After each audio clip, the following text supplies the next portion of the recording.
listening to the Naked Bible Podcast. To support this podcast, go to www.nakedbibleblog.com.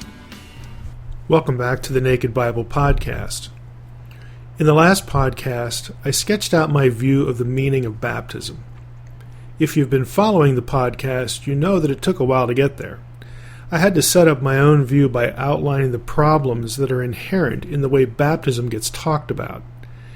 Now that we've covered that ground and established what we can and cannot say about both circumcision and baptism, I want to shift the focus a bit to applying what we've learned to believers' baptism or adult baptism. And we should note at the outset that those labels certainly have a great deal of overlap, but they are not synonymous. Unlike infants, an adult can believe the gospel prior to baptism, making baptism an outward testimony of their faith. But an adult could be baptized without ever making any profession of faith in Christ at all. It just depends on the circumstances and really the teaching of the church that they happen to be in. But even in the case of the former, where a profession of faith is obtained, what's going on at baptism still needs to be clearly understood in relation to the matter of salvation. So let's jump in. I argued earlier that the meaning of baptism, particularly in light of its link to circumcision, was inclusion in the community of faith and access to the oracles of God, the truth of the true God, and how to be rightly related to Him for salvation and fellowship. Baptism did not result in salvation or predispose anyone to salvation. Neither of those things can be said of circumcision, and both are frankly contrary to a gospel where saving grace cannot be merited in any way or by any ritual. It's easy to see how that helps us avoid doctrinal problems with respect to baptizing infants, but what about baptism of adults? Now, chances are minimal that an adult who has already made a faith commitment to Christ is going to attach any saving value to baptism. But that's not a given. The position I'm arguing for, that you shouldn't say about baptism what you cannot say about circumcision, is still important. If that were part of a church's teaching about baptism, even in a church that baptizes only people who confess to believing in Jesus before they are baptized, it would help those getting baptized to think clearly about what isn't happening to them when they are baptized, but why they're still doing it.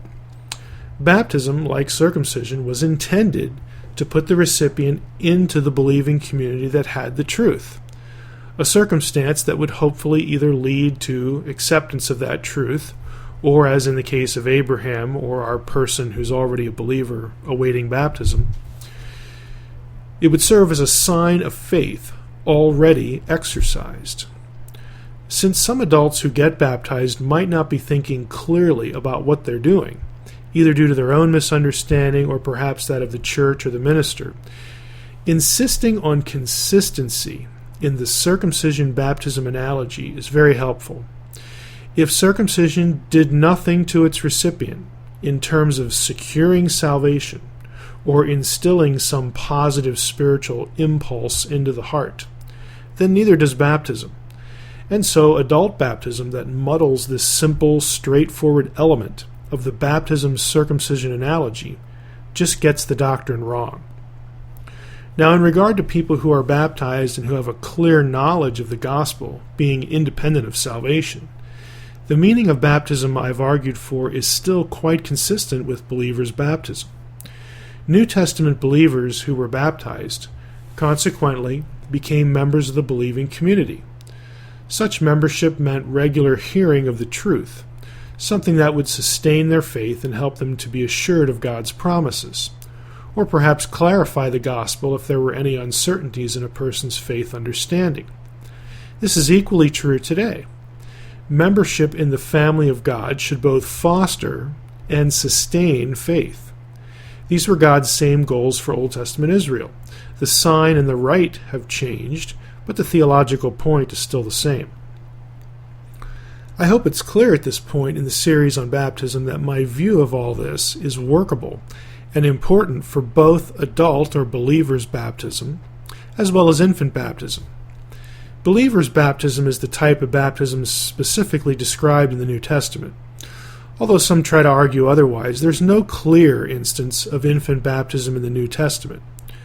And that's logical, since the New Testament books are describing a new faith preached to adults who have to make a decision about whether to embrace Jesus as Messiah and leave Judaism, or whether to leave paganism.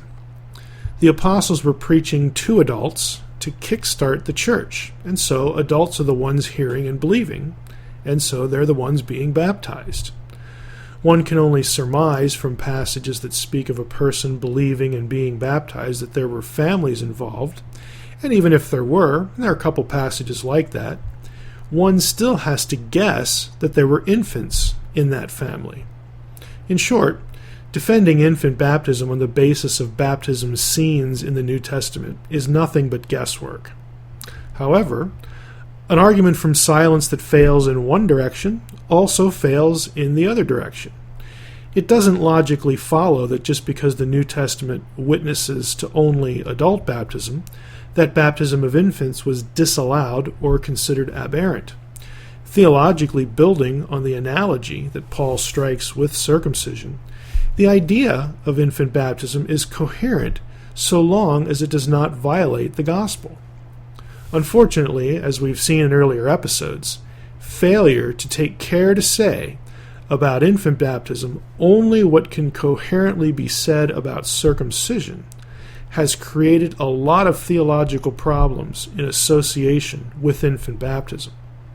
Consequently, what we have in the New Testament simply reflects the historical circumstances, and those circumstances shouldn't be pressed beyond what they can actually reveal.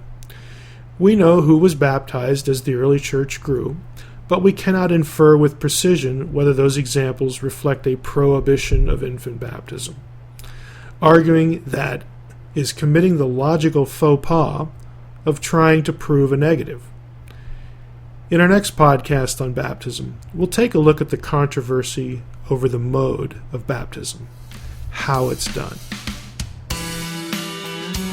Thanks for listening to the Naked Bible Podcast. To support this podcast, visit www.nakedbibleblog.com.